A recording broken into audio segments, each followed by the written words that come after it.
the Epic Gaming Night podcast, a podcast about tabletop games, but mostly board games. I'm your host, Roy Kennedy, and this is a special episode. We are going to be doing an interview with Henning Ludvigsen. Is that good? Did I do it right? That's perfect. Thank you. Awesome. So Henning, can you tell us a little bit about yourself, how you got into gaming and illustration? Yeah, sure. I'm getting kind of old. I'm 40 and a half years old. Gaming to me is, computer gaming, for instance. I started with that in like the early 80s on the Dragon 32 and the Commodore 64. And I got kind of late into role-playing games and board games. Mm-hmm. I was always interested, but I guess we were kind of the geeky group of friends, but not that type of geeks. Gotcha. Yeah, different. Yeah. You're like, oh man, D&D's a whole nother level. Yeah, it is. About 2002, 3, I moved to Greece to start a computer game company. Awesome. And we were like a bunch of awesome people. So we used to play role-playing games once a week, like Dungeons and Dragons, GURPS, Call of Cthulhu. Nice. And board games usually during weekends. And basically we had awesome game masters and just found the right people to game with. So then I really got into board games. That's awesome. Did you ever play or did you ever hear of a game called Gamma World? That's what I played a lot when I was a kid. It's like post-apocalyptic D&D with like crazy mutants and stuff. Anyway. No, I haven't tried it. No. Yeah, that's awesome. I've seen a lot about the Call of Cthulhu role-playing game, but I've never had a chance to play it. I've just played like the board game Lovecraft stuff, like the Arkham Horrors and stuff like that, Eldritch Horror, junk like that. Yeah, it's really good, but it's like Lovecraft. You feel useless against this big evil. So like, I mean, that's how it should be. Kind of. But we were used to get Dungeons and Dragons, where you see like a bunch of monsters, you just go attack. Right, where you're the hero and you're going to slay the monster. I'm sure in Call of Cthulhu, It's like they're driving you mad, and you're like, oh my gosh, you need to run away because that thing will destroy you. Yeah, I've had this cultist. I remember this scene. This cultist with a knife, and we're like, "It's a dude with a knife. Come on!" And we tried to attack him, and he stabbed me, and I was like, out like gamed for like 4 evenings. So we decided to actually half the damage on. Now we double the healing, actually, to make the game slightly more playable. That's awesome. But yeah, that's the kind of thing like where Lovecraft's like, oh, it just looks like a nice little cultist, and he pulls back his robe and there's just tentacles coming out everywhere. Yeah. It's like, oh no, he's been hanging out with Yog-Sothoth or something crazy. Yeah, I love the setting though, the 1940s type of Lovecraft stuff. It's really cool. Yeah, I've been reading through a lot of the audiobooks because they have a lot of Lovecraft audiobooks on YouTube, and I just like play through those while I'm like painting miniatures and stuff like that. So I just listened to Dunwich Horror again the other day. So it's like Lovecraft's always crazy. Yeah. Awesome. So before we get into our full-on topic about illustration, we're going to talk a little bit about some of the games we've been playing. I guess I'll go ahead and go first. Last night we played a game called Dead of Winter. I don't know if you've seen this game, Hinzing, but it is a cooperative, semi-cooperative game with a trader where you're basically trying to have a settlement and avoid zombies and collect things. It's very much like Battlestar Galactica and what is the name of the game? Oh my gosh, I'm drawing a blank. But anyway, the other game where it's like there's a traitor and you're the Knights of the Round Table, Shadows over Camelot. But the betrayer in here is kind of like Shadows over Camelot, so maybe there's a betrayer, maybe not. Like you shuffle one card for each player that's like a good mission, and then there's one betrayer that you add in, so there could be a betrayer, there couldn't be. We actually ended up winning the game with all of our players. Like everybody completed their objective, but it was because we were playing the game with no betrayer at all. So does that really count as a victory? Like we survived, but there was nobody there that was really fighting against us. So I mean, I was excited because every other time I've played the game, we just lost mercilessly. There was just piles of zombies coming in, and we basically just got overrun, and the morale drops. In this game, there's also like this little die that you have to roll. It's a 12-side die. On one side of it, there's a tooth, and every time you like move from one location to another, you have to roll it. And if you get that tooth, your character just dies. So like, so there's like tons of times in the game where you have a 1 in 12 chance your character dies. So like first turn of the game, I'm like, okay, I'm gonna move this character here, and I'm gonna try to search for some stuff. Let me roll the die. Oh, she's dead. Cool. We have the same game, by the way. I played it like 3 times quite recently, and we had the traitor all 3 times. Really? So you were the betrayer every time? No, I've never been the betrayer. Oh, you've never been the traitor. Oh, you had the traitor. Yeah, every other time we played, we had the traitor too. And the problem is, like, our traitor like goes a little bit too hard on like destroying the morale, and they destroy the morale before they can even finish their own quest.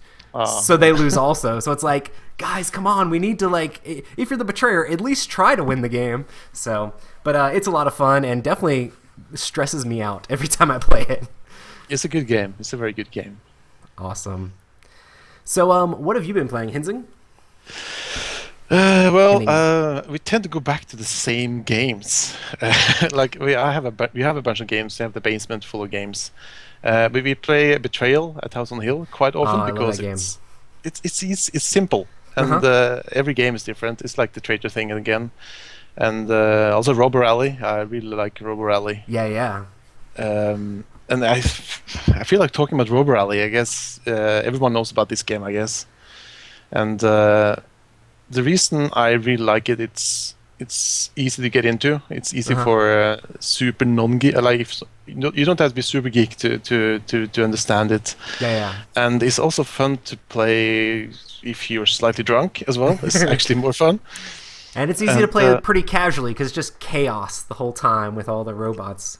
It's chaos. Basically, you just program. You have this board layout with like a it's a grid with some traps and stuff on it, conveyor belts and stuff, and you have this programming board on your end, and you get a bunch of cards, and each card has like go 1 or 2 grids ahead, or turn right, turn left, stop, rotate, and you have a limited amount of time, and you need to like put the cards down and program the robot to get to certain waypoints.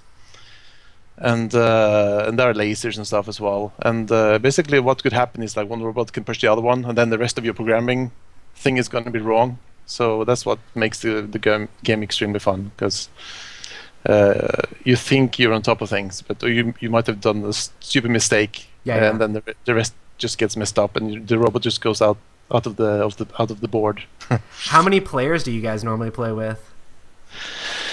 We usually play it depends a bit. We've been 2 or 3 people, but up to 5, 6, I guess. Yeah, I always think the more players you have in that game, just the crazier it gets. Yeah, it's true. Last time I played, we had one guy who had pretty much his whole register locked, and we were playing where as soon as one person finishes laying all their programming down, we flip over the sand timer. So everybody has to go really fast. I think the regular rules say you flip over when there's only one person left, but we flipped over as soon as someone finished. So everybody had to program as fast as they could. And I'm actually pretty good at like thinking how to play like these real-time games real fast. I'm really good at like Galaxy Trucker and stuff like that. So I could put all my stuff down right, but then somebody would just push me one space, and it would just mess up my whole plan. And I'd be like, okay, well I was gonna land on the flag, and now I'm going around, and I'm in a hole. Great. So exactly. I love that game, and it feels like super casual because it's just craziness, the stuff that happens. It's just really fun to see how things are going to happen. It's always fun when you're like on the conveyor belt riding behind someone and just hitting them with the laser every single turn. Yeah. But yeah, I love Robo Rally. Yeah, it's great. I love it. Awesome. Well, I guess we'll go ahead and get into our topic for today, which our topic is illustrations. So, what all does your job as a freelance illustrator involve? Well, I get to work with a lot of different things, which is cool. Well, I work full-time with computer games. Nice. I'm an art director in a game company and like part owner. So I do that full-time. And on the side, evenings, weekends, I do my freelance stuff What as kind well. of games do they make, or do you guys make? We made a lot of iPad and Android, iPhone games, like 30, 40 games. But now we move more into console games. So we released our first console and PC game last year with Activision Sierra as publisher. Actually, that was really cool. That's awesome.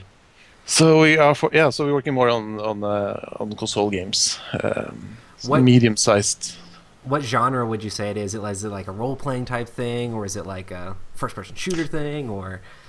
No, the first game we released is called Shiftlings. It's a platform, really quirky co-op platform game. It's a lot of fun. It's about two aliens, and they're connected with a hose, so you have the physics things going on, and one is inflated, and the other one is small. But both players can swap size whenever they want. So you have to communicate and work together to get around the platforms. Cool. So it's like a platform puzzle type game, sort of. Yeah, it's a platform puzzler, exactly. Makes me think of almost not really, but sort of like Portal-ish sort of stuff with the two players switching back and forth, sort of thing. Working together. It could be something like that. Similar, actually, same genre. Awesome. And we're currently working on some Super Smash Bros. Meets Worms type of game, and we're also looking into horror games. So we're trying to find our place now. Awesome. Yeah, but illustrations. So when I get home after work, I usually do my other things. Gotcha. And I've done a lot of pin-up illustrations, for instance. So for some reason, there was a big need for pin-ups. So I got like several requests every week. And so I had done pin-ups for the Battle Station Midway game for Square Enix. Back in then, it was Eidos, I think. I designed 4 pin-up snowboards for Burton Snowboards, stuff like that. That's and awesome. I recently did some work for Lara Croft Relic Run from Square Enix. It's another game. So that's cool. I get to work with cool projects, and like people want to maybe a character they want to have that goes in different situations they use for marketing. Or I also get to work with all the different types of board games requests and illustrations. But I try to kind of stay away from the biggest projects because I have a limited amount of time. Right. Yeah. I bet. So what are some of the other projects you've worked on as far as like board games and stuff go? You mean the board games I worked on? Yeah. Yeah. Lately I worked a lot on Star Wars games for Fantasy Flight Games, which is a lot of fun. Yeah, I bet. Yeah, I'm like grinning all the time when I'm working on those projects. It's so much fun. So a lot of stuff for Imperial Assault from Fantasy Flight, the base game and all expansions so far, which is fun. The Star Wars the card game a little bit, the X-Wing. And also Star Wars Age of Rebellion, the role-playing game. I did some location illustrations there. That was kind of cool. Nice. Battlestar Galactica, I worked on an expansion. Also one of my favorite projects. Really love that style and the series and everything. Android Netrunner, supposedly a really popular game. Never tried it. Yeah, it's actually really fun. Yeah, okay. Yeah, it's like a 2-player like cyberpunk runner hacker guys going against big corporations. So it's pretty like dystopian future. So yeah, that one's awesome. I saw some of your art for that. Looks pretty great. So do you do just like a little bit like an art here and there, or do you like do a whole bunch like of art for like the whole sets? For that game, I just did a few cards. Okay, not cool. too much really. But others like Call of Cthulhu, the card game, or Game of Thrones, the card game, I made a bunch of cards. But not like the whole thing. They always have a bunch of artists working on those projects. Like Call of Cthulhu, yeah, Arkham Horror. I did not work on the base game, but most of the expansions, basically. I love that game as well, by the way. I never got as far to play with any expansions because it's too big physically for a table. Yeah. But it's a lot of fun. Call of Cthulhu, the card game. Mansions of Madness, which I had so much fun making because you have those locations. Have you tried it? Yeah, Mansions of Madness is like one of like my favorite like Lovecraft games. Of course, there's tons of them nowadays, but you basically do all like the do you do like the floor tiles or do you do like everything? Because I know I've seen a bunch of your stuff is like just like amazing like graphics on like the floor tiles and stuff that are all over the place that like look super creepy and real and stuff. Yeah, for Mansions of Madness, I did all the tiles, all the rooms, Awesome. basically. And for Arkham Horror, I did the board, and as some of the characters. Actually, my girlfriend and me, we are actually characters in Arkham Horror. We have character cards with us, and they also Nice. made miniatures from us, so I can die happily now. That's awesome. That's amazing. Yes. So they actually Yeah, have your names as the characters. I have to go like look and figure out. Is it one of the expansions that it's in? it's an expansion, but it's not our names. I'm called Finn something, I think. I don't remember the name right now, but we have a different name. I'm gonna have to go look it up. I'm gonna have to look at your picture and then be like, okay, that's him. Yeah, there it is. Let me go take him through and see if he dies. No, I'm just kidding. I'm a guy that looks really relaxed with a rope around my. I have like a rope on my shoulder. I think I and know exactly what you're talking about. That's Yeah, amazing. because I used to have a ripped off tentacle, and the Fantasy Flight Games wanted me to change it into a rope, so it wasn't too. I was too hardcore of a fighter. That's So amazing. yeah. Other games, yeah, Battlelore, Battles of Westeros, Game of Thrones related stuff. Blood Rage from Yeah. Blood Rage is huge right now as far as yes, board games goes. Everybody's all about it. And you did like the whole board for Blood Rage, right? the board. Yeah, I don't have the copy of it. I haven't tried it. I just made the thing, and I didn't hear much from it. And then suddenly, I just saw lots of reviews that and people talking. Yeah. I love the game. I've been actually like going through and painting my miniatures for the game so I can put them on your nice little board there and try to like take stuff out. But yeah, it's pretty Nice. fun. But sea monsters and frost giants and of course all your Vikings and stuff fighting. It's a really fun game and Eric Lang, the designer, did a really good job. So He's a great guy. he's doing your board proud. There you go. Glad to hear. No, he's really good designer. Yeah, Game of Thrones, the board game. I also made the board for, which I also heard good things about. I haven't tried it. Yeah. Again. My co-host who really wanted to be here because he like loves Mansions of Madness. Game of Thrones Second Edition is like his favorite game ever. So Oh, that's he missed out. He's showing retail houses. He's trying to make money, but he's not here interviewing you. So sorry about that. We miss you, Rob. Hi, Rob. Game of Thrones, a card game, and Journey, Wrath of Demons from Marrow Production in China. Gotcha. Awesome looking game. They had a really successful Kickstarter, and they asked me to do the art. They had amazing concept artists, which I'm pretty sure would do a better job than me. But hey, I'm not going to complain. Lord of the Rings, the card game, did a few cards there. Just, 'cause it's a cool IP. Yeah, for real. And Civilization, the board game. Mhm. I made I think all the tiles for those, all expansions and the core game.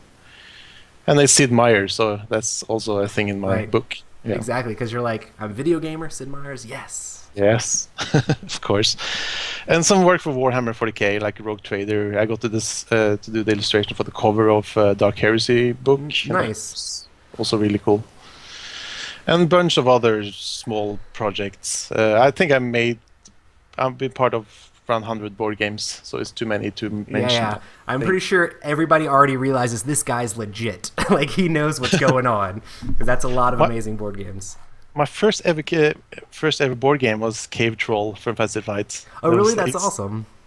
Yeah, and that was a lot of fun, and yeah. I also That saw was that like my entrance. you redid the tiles for Dracon or whatever, the little dragon game with the tile thing. Yeah. I really like that game a whole lot. It's just like really simple and light. But I try to champion that game a lot because I feel like it doesn't get a whole lot of attention. But I'm like, love Dracon. That game's amazing. But yeah, the Yes. redone art and stuff on it looks really cool too.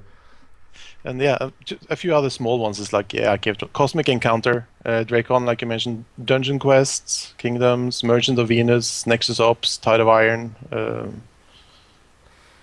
So Mention a few. I'm pretty sure you just mentioned like more than half of my board game shelf back there, man.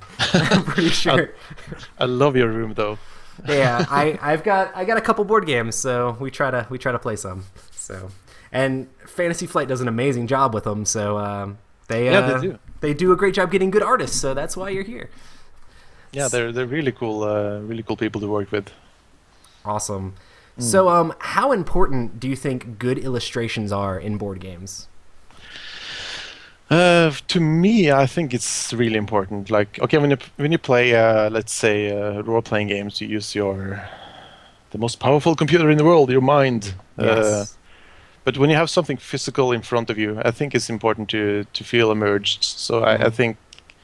I think that was the only thing I was kind of lacking a bit from Dead of Winter. Yeah, yeah. A little bit. I love the game. I just wish it was a bit more location-y, Oh, if you know what I mean. on like the actual boards on the table. Yeah, to make me a little bit for make me feel a little bit more immersed into the game. Hmm. Like the Um, cover art and stuff is amazing that Fernanda did on the yeah, it's cover very and cool. like on all the little cards and stuff. So, Yeah, and the characters they look really cool. They do. It's a cool game, of course. But yeah, I think art is important, and I love locations. I think that's why I really loved to work on Mansions of Madness and because you had doing all the those. tiles and stuff like that. Yeah, make it look believable. Like if someone lived there and you put some stuff on the table, and what was the last thing they did when they were sitting in that chair, stuff like that. And like all the little creepy type stuff like, oh, where there's little blood splatters over here on the floor, like what happened Yeah, over there, oh my goodness, I'm scared to go in this room because it looks creepy. exactly.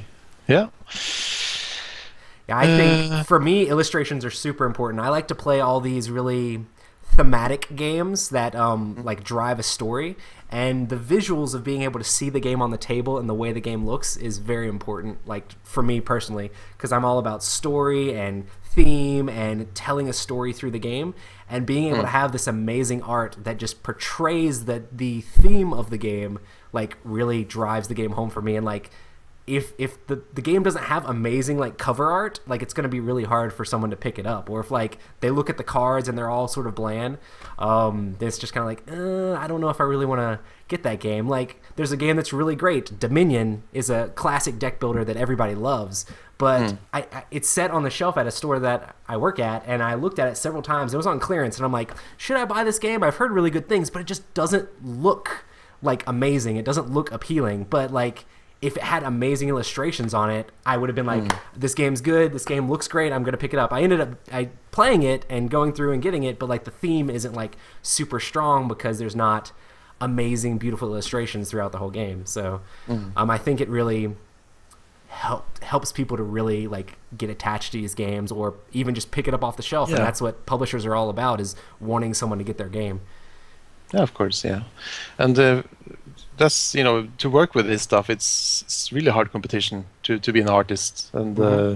and to get to kind of get the ball rolling. I think it's hard for a new board game artist or to get into the industry. Yeah. But because like you said, like if you look at the covers from Fantasy Flight and all the other publishers, it's amazing stuff. I only Yeah, made a yeah. few covers. I did one cover for one of the expansions for Arkham. Arkham. Thank you. And that was really cool, but it's really hard to get up to the standard that it's Right. expected from you. Because that stuff's super important on how a game sells, I would think. Just because like that's Yeah. the first thing people see. I mean, maybe they'll see a review or something online or see somebody playing it online or something. But if you're just at a store and you see it, like that's the first thing you see is the cover. So Yeah. it's super important. If there's just little stick figures on there, people are going to be like, "What is this game? Yeah. Yeah. Why would I play the stick figure game?" Awesome. So what is it like working with these big publishers like Fantasy Flight and Cool Mini or Not? They're like huge powerhouses in the board gaming industry. What's it like working with like these big guys?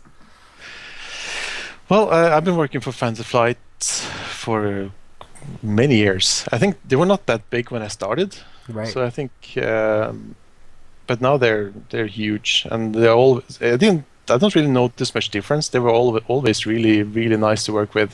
Super nice people. I did most of my work, board game related work for Fantasy Flight, but I also worked with some smaller publishers like the Maro production in China. Recently, doing some stuff for Greenbrier Games in the UK, and also Modifius. They had Achtung Cthulhu Kickstarter a few years ago that I did the tiles for. And basically, they're all awesome people. And they're really, really passionate about their games. And you notice that.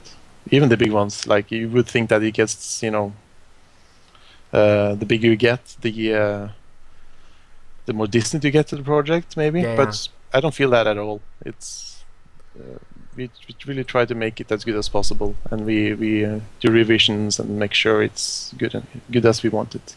Gotcha. Do they normally just give you like concept art to go off of, or how much interaction do you have with like the designers and the publishers like that when you're trying to figure out what exactly they want? How do you bring that to life?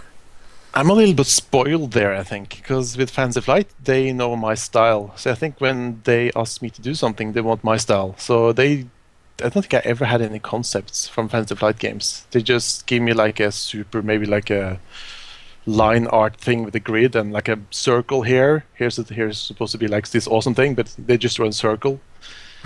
And basically, they know my style, I think. And also because I've done so much work for Fantasy Flight games, I get requests from other companies, and they want the same style as something like Mansions of Madness. Right.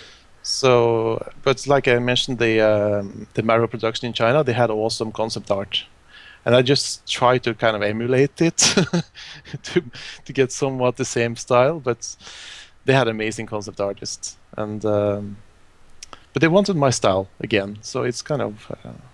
I'm spoiled, I think. Do you normally have to do much like back and forth, like, hey, this is the art I got? Do they normally say, hey, change this and do this a little bit different? Or is it just like, wow, that's amazing, you're great? No, it's not like that. It's a bit back and forth. But it depends a bit. But mostly it's like, might be more game Mechanic mechanics. type stuff? Awesome. Yeah, that's, there's, this area is supposed to be difficult terrain, not a full block, for instance. Gotcha. I'm sure that's but super difficult, especially when you're doing the terrain tile type stuff, because all that stuff's super important. Yeah, especially if you have it's supposed to be an elevation, and then you do some shading, but depends on how you look at the tile. It looks like it's going down instead of up. It's because of the shading and how you look at it, and that's kind of weird. So then you need to do fake and do some elements to kind of achieve the look you want to achieve. That's awesome. Yeah, I can imagine that's super crazy with all because Mansions of Madness is very much like they make you put cards on all those tiles that you did all the art for, and they have to be in the specific place. And it's like, okay, they got to go over to this altar, and then they got to run over to this bathroom over here, and they got to run to that bedroom back there. So it's kind of like you need to have the right sort of stuff, because it's very narrative driven. It'll be like, oh, well, he ran down the hallway with this thing. It's like, oh, well, it's got to be somewhere down that hallway that we're supposed to go. It's just really exciting. Probably you probably get to see like the prototype type forms of like what the sort of stuff looks like before it has all the art on it. So yeah, it's very, very rough when I get it the first time. It's it's basically just lines, stick figures, and you just help bring the game to life. Yeah, but they always give a good explanation with text. They get like an overview. You see the tile, and then it's like a description what you want to do here. And we need this room, but there has to be a cabinet over in this corner here. Yeah, something like this. That's awesome. Awesome. So, what are some of the biggest struggles of being a freelance illustrator? Well, if you do it full time, you have a lot of struggles. To me, I wouldn't say a hobby, but because I don't really have to do it because I have my full-time job. Right. But I feel if I play games, I feel like I'm wasting my time. I should work, which is that's probably an issue I have. But to me, time is the biggest issue. Basically, Gotcha. I would like to do more. But also, if people do this for a living, it's really hard, like I mentioned earlier, to get into the industry because there are so many awesome artists out there. You need to really promote yourself. You might have to create a demand for yourself and your art, basically. And I was really lucky because I think back in the days I got featured quite a bit on one of the biggest art community sites. Gotcha. And I also got to write for Imagine Effects magazine, which used to be the biggest sci-fi fantasy art magazine out there from Future Publishing. I had my own columns. I was part of like 50 editions, I think. Because of that, I got, bigger companies started asking for my work. That's how I got into the Square Enix stuff and the Burton Snowboard stuff because Gotcha. of they knew me from there. So I think that's the way to get jobs. You have to go through some kind of channel, and you don't have many channels, and Right. you need a lot of luck basically. So I was really lucky because there are so many artists out there that are so much better than me, and they don't get the attention they deserve at all. So what would you suggest they do? Just try to like put themselves out on the internet everywhere they can and try to get on different forums and share their work? That's what you have to do. You have to create an awesome looking portfolio, and you have to go pimp yourself basically. That's how you do it, and you have to be seen on the internet. And then once you're Henning, then they come to you. Well, you have to create a demand for yourself. That's the Yeah, thing, yeah. and it's I don't know. It's weird. I never asked or applied for a job or tried to get the thing. I get a lot of board game. I didn't know there's so many board game projects going on, and I have every week I get like 2 to 5 requests probably from people who want me to make their art for their games, Yeah, and that the board game industry as a whole is just exploding and getting bigger and bigger. They're not yeah. like it's definitely not dwindling. And with I think with the internet and all the things like Will Wheaton's doing with tabletop and like everything Fantasy Flight's doing, they're just getting bigger and bigger. And tons of smaller companies are doing all their Kickstarters and everything. So there's just board games everywhere now. Kickstarter loves board games. Like Yeah, they you have do. a board game with amazing looking miniatures, they're gonna throw money at you. That's basically how it works. And that's crazy. And I just see more people getting more interested in board games all the time. So it's definitely an exciting time to be a board gamer because there's tons of amazing games coming out. Like it's not like it's a board game they've run out of all the ideas. No, there's tons of amazing ideas people are coming out with every year. There's tons of amazing stuff that was put out last year by Fantasy Flight and Cool Mini or Not and all these other companies that make great games. So I'm excited to see where it goes from here. And I'm sure there's just going to Yeah, be more and more absolutely. demand for amazing illustrators. Hope so. Yeah. No, I know quite a few amazing artists, and some of them are having a kind of a hard time to get into the industry, Yeah, and you try to hint and recommend people, but it's not easy. I bet. So what is the best part of working in the board gaming industry? To me, I love working with IPs. Just being able to work on Star Wars and Battlestar Galactica, that's a lot of fun. Also, if you get complimentary copies, it Yeah, doesn't that's sound like awesome. much. I have the basement packed with board games. I had it even more earlier, but we had like a really sad flood in the Oh man, basement. The board games doesn't like water, not at all. so Burn and Punch. I had tons of board games that got totally ruined. Um, yeah, it's just work. It's fun working on some physical things. You do something and you get something back that you can put on the table And be and like, look, stuff. I did that. I made these. That's awesome. Exactly. I think that's my favorite thing. They're working with IPs and yeah, get something physical because you work on computer games. That's cool as well, but it's still all digital. Yeah, you have to go to the computer and open the application to look at it. And Exactly. And you don't sell CDs anymore either, so you don't even get that hard copy. right. I think that's another reason why board games are getting so big is because most people at their job they stare at computers all day long. They do a lot of computer stuff, and Yeah. I mean people play video games a lot too. But the social interaction is something that sometimes people miss, and like actually having face to face with actual other humans. So like board games give people a chance to unplug and sit together and have like tell stories together or try to work through puzzles together with these cooperative games or be competitive against each other, but like actually interact with a person like in their face, you know.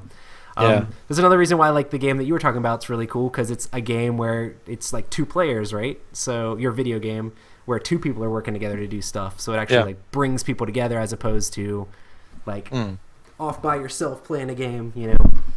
Yeah, that's the thing we also try to focus on. Like the next game, we can play up to 8 players simultaneously. That's awesome. Which is cool. Like you say, like it's so cozy to play board games. In Norway, we don't have the best summers and winters are cold, but when it's dark outside and you have the fireplace going and you have friends over and you play board games, that's really nice. But I also really miss. I lived 9 years in Greece, and you could sit outside with a cold beer, and it was dark and warm, and you played games. That was also really cool. Yeah, good times. Need some better climate. Yes, we do. We had last summer was terrible. I just hope we have a decent one this year. Gotcha. Well, if global warming keeps happening, it'll be warmer up there. No, I'm just kidding. Yes, crossing my fingers. That's terrible. Awesome. So as far as tabletop games go, what is your personal favorite tabletop game? Well, I think, like I mentioned earlier, I really love Betrayal at House on the Hill and Robber Alley. But also, I haven't really played Mansions of Madness, to be honest. That's a game I would like to. I know. We tried it like to understand the rules, so I think it might potentially be a favorite if I get to try it. Yeah, it's pretty interesting because there's a lot of like setup time in that game. So what I always do whenever I play the game is I look at I'm normally the keeper or whatever they call it, the game master, and I set up all the stuff and have everything ready before my friends come over. And so the map is all laid out, all the cards are in the right place, so I can take my time doing that. And then they come over and I run them through the campaign. And it's not really a game that you can just pull off the shelf and throw it on the table, because your friends are going to have to go get snacks for like 15 minutes, 20 minutes while you set up the board. And then it's very important because very story driven, and the stuff has to be in the right place. So you want to make sure that everything is good and solid. But it's amazing because, like, did you work on the little puzzles and stuff they made in that game too, or was that mostly graphic designers doing that? That was their graphic designers. Yeah, so in the game, there's all these little like puzzles that you twist around and have to do different things to like unlock doors or unlock like a suitcase or something like that. And it's a ton of fun running people and watching them try to figure out these puzzles. And when they figure it out, it's like, oh, check it out! There's this cool amulet that can make the bad guys run away now. It's really fun. But I think maybe Betrayal at House on the Hill. That's the game I played the most of all games. No setup time. They have a similar feel, and you're right. That one has no setup time. It's just very random sometimes. It's pretty crazy and awesome. Sometimes. What's your favorite? My favorite board game of all time is Twilight Imperium 3. It is actually the game that started Fantasy Flight that Christian Peterson made. Yes, exactly. So that game is huge and takes a long time to play, but I love it because it tells a story of epic space conquest and battles that many other games don't. I really like the whole space 4X thing where you start with a small empire and you grow it bigger and bigger and like try to take over different places. And there's a lot of diplomacy and stuff in it too. It's trying to pass laws and do different things to make other people not attack you, and maybe you're like, okay, now I'm going to go back behind you and attack you because my mission says I need to, and you're all fighting over like Mechatol Rex in the center. It's a lot of fun, and it's interesting like the history that game has with Fantasy Flight games, and how it's still such a loved game. But I did some work for it, but I'm not sure if they used it or not. Yeah. Gotcha. I heard good things about it, but that's a big universe, right? Yeah, I mean, it's pretty crazy. Like, there's all sorts of completely different alien races and stuff. You'll probably get an email when they decide to do a new edition. They'll hit you up. No, I'm just kidding. But we'll see. You're like, I can't tell you. I know right now. No, I'm just kidding. NDA says I can't say anything. But yeah, it's awesome. A lot of people shy away from it because it normally takes like 5 to 8 hours to play the game because it is that sprawling and epic. It's like, it's a game that you schedule a day to play. It's like, okay, we're going to play this game. We're going to start at 10 a.m. Hopefully we'll be done by 10 p.m. So Wow. Yeah. So and you like take a break for lunch and like you just play the game all day, like back in the day when you used to play D&D games all day long, you know. I used to spend lots of like full days playing a D&D game and just running through scenarios. It's sort of like that. It's a game that you have to schedule. So it's an investment of timing. Definitely an investment of timing. But I could tell you stories about every single game that I've played of Twilight Imperium. Like I remember them. They're in my head. Like they're not something you're gonna forget. But these days, a lot of people want to play the quick game where it's just like, okay, it's done and over, and I can go on to a new thing. I like something that tells an epic story, and that's part of the reason that our podcast is called Epic Gaming Night, because we're all about these epic games like the Blood Rage and the Mansions of Madness and stuff like that. The stuff that's like crazy with tons of miniatures everywhere, and they feel like more than just a short passing thing, or at the end of it, you're not just saying, "Oh, I had 2 more victory points than you." That's exactly. Yeah. You actually have a story to tell besides "I won by 2 points." The end. So awesome, man. So, are there any upcoming projects or anything that you're working on that you'd like to tell us about or promote? Right now, I'm working on 3 board games simultaneously because my planning and scheduling is not good. It's 2 games. I probably can't say too much about it. Definitely don't break NDA. No. There's some Star Wars stuff. Some stuff for the government, actually, which is kind of an honor, I feel. In Norway? Yes, the Norwegian government. Nice. They need board games. But I am allowed to talk about Folklore, The Affliction, from Greenberg Games. I think they had like a successful Kickstarter. I think it was one of the most anticipated games on Board Game Geek. Yeah. .com, I think. And that's what I'm doing right now. So that's pretty cool. It seems pretty cool. Tons of tiles and high fantasy style. Right now I'm making some sewers because you have the sewers. Yeah. So it has like taverns and all kinds of stuff and dungeons and city stuff. That's definitely one of the things I love about games is like those tiles that you can have completely different every single time you can play the game, like Betrayal or Mansions or any of those games. Like a lot of the games that you've done with the little tiles, it's cool how they can just be twisted a different way and the map is completely different. So it's a lot of fun. I know nothing about the gameplay here though, but I love the setting. That's awesome. So anything about your video games that you'd like to promote? Which tablet games should we download?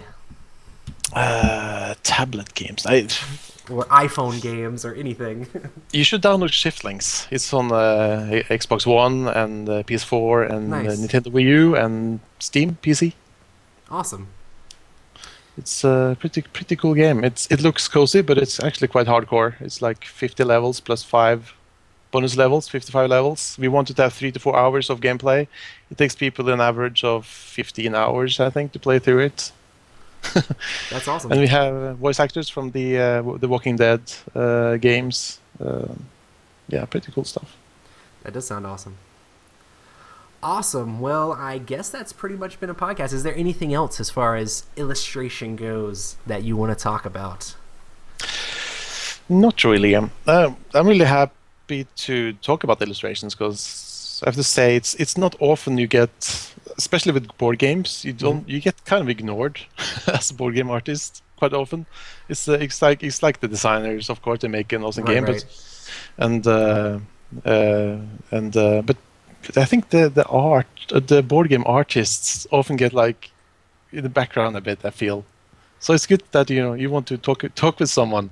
Yeah, I mean, I definitely want to talk with people that like all facets of like different parts. Like we had Peter Woken on, who does graphic design. He does freelance graphic design. He's done stuff for Fantasy Flight, and he actually worked on some of the Mansions of Madness stuff for Fantasy Flight. And he does he did a little bit of the stuff in Dead of Winter, and he's done just a bunch of graphic design stuff. But yeah, all those people are important. It takes a lot of people to come together with the final product for board games. Definitely. So I'm excited to talk about anybody, especially the guys like you who like bring out the theme and like bring the game to life and make it like look amazing, you know?